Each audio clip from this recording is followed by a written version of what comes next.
Welcome back to the channel, everyone. I'm truly grateful you're here today, because what we're about to dive into might be one of the most profound, life-changing conversations we've ever had. This video is for anyone who has ever suffered, and that means all of us.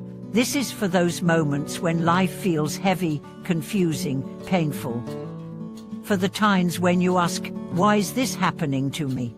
Or will it ever get better? Or how do I escape this cycle?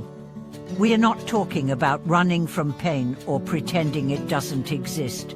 We are talking about something much deeper, liberating ourselves from pain through insight, through awareness, through real, grounded spiritual practice. Not theory, not dogma, direct experience. This is about learning to meet life's challenges with clarity, to understand the nature of suffering, not just endure it, and to discover, perhaps for the first time, that there's a path out, not by changing the world around you, but by transforming the way you relate to it. Let's begin with a simple but powerful question: what causes suffering? The Buddha answered this over 2,500 years ago, and his answer remains just as true today. Suffering arises from ignorance and attachment. We suffer not because life is inherently painful, but because we misunderstand it. We believe things should be permanent, controllable, always in our favor. We cling to people, outcomes, identities. And when they shift, as everything eventually does, we resist. And that resistance is pain. So the root of suffering is not the event, but our reaction to the event. Our stories, our expectations, our refusal to accept impermanence. This doesn't mean we become passive or indifferent. It means we learn to see clearly. And that clarity brings peace. But how do we see clearly? Through practice, through stillness, through investigation, through courage. Let's talk about awareness. Most people live on autopilot. We react without reflection. We chase comfort and run from discomfort. We follow our thoughts as if they were truth. But real freedom begins when we step back, when we watch the mind, instead of being consumed by it. Imagine you're sitting by a river, watching leaves float by.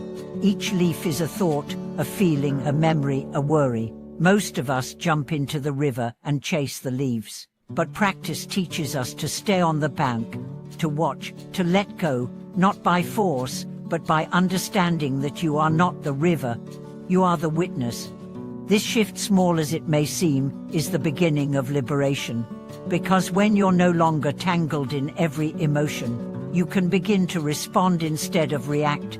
You can choose peace over drama, wisdom over impulse, compassion over judgment. But this doesn't happen overnight.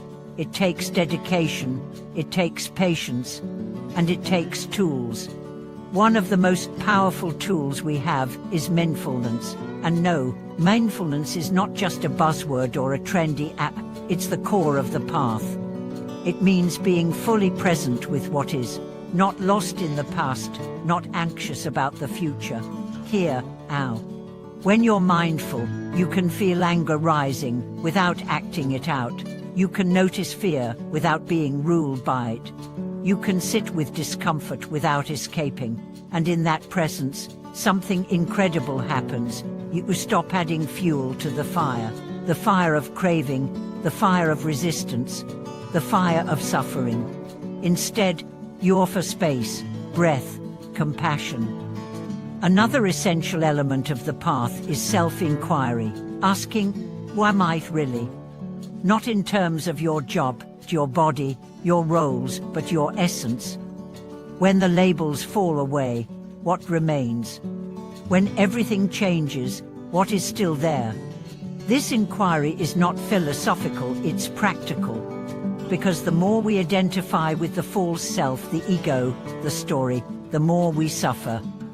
But when we begin to taste the truth of our deeper nature, spacious, silent, luminous, we find a peace that cannot be taken away. Let's be honest, life will still bring pain. People will disappoint, bodies will age, loss will come, but suffering is optional. because suffering is pain plus resistance.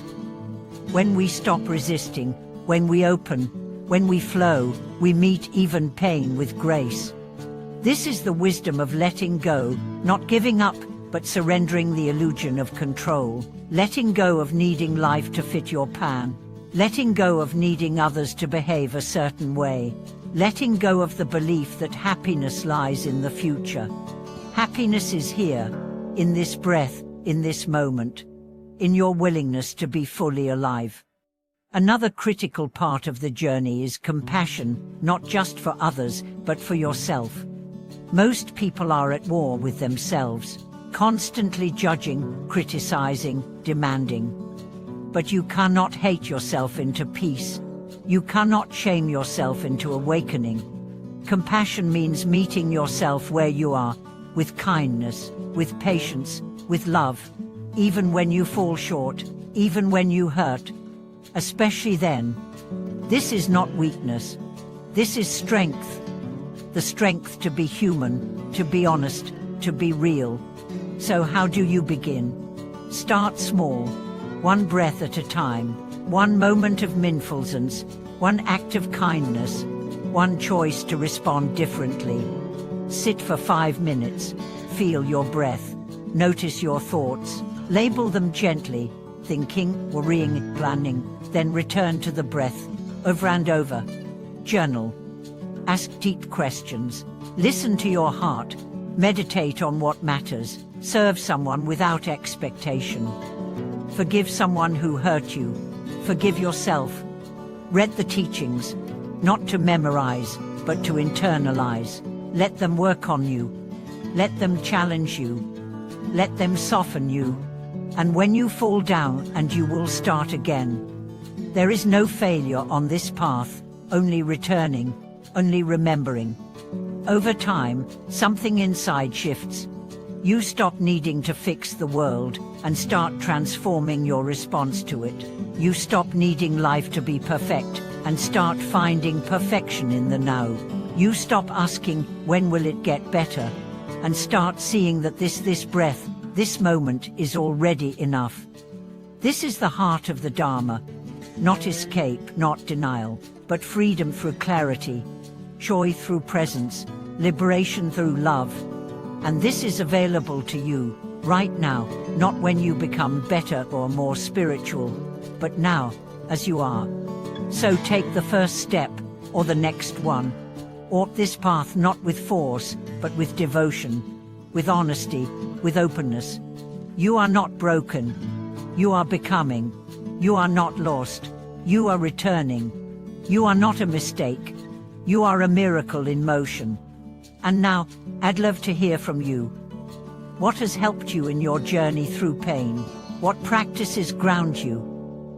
What wisdom carries you? Share in the comments. Let's learn from each other. Let's walk together. And if this video helped you, please like, subscribe, and share it with someone who might need a little light in their darkness. You never know who you might uplift. Thank you for watching this video. May your journey be blessed. May your heart be light. And may you always remember you are your own salvation.